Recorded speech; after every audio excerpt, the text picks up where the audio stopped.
আলাইকুম ওয়া রাহমাতুল্লাহি ওয়া বারাকাতুহু।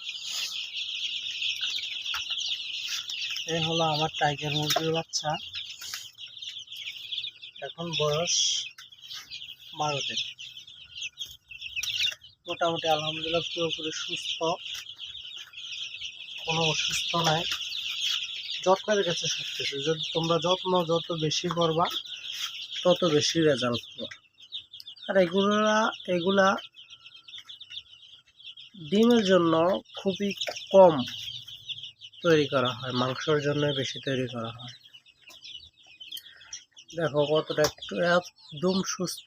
ব্রুডিংটা যদি ভালো করে করেন আর যদি আপনার স্থান ভালো হয়, জায়গা ভালো হয়, পরিচর্যা ভালো হয়, তাহলে ইনশাআল্লাহ আশা করি আপনার একটা বাচ্চাও নষ্ট হবে না।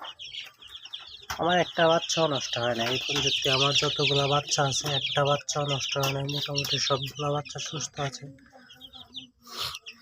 দেখেন আমার মুরগির বয়স মাত্র 12 দিন। আলহামদুলিল্লাহ প্রচুর গ্রোথ। আলহামদুলিল্লাহ অনেক সুস্থ সবল মুরগিগুলা। সবাই মাশাআল্লাহ বলে, যেমন আমার মুরগির বাচ্চার জন্য সবাই দোয়া করবেন। আসসালামু আলাইকুম।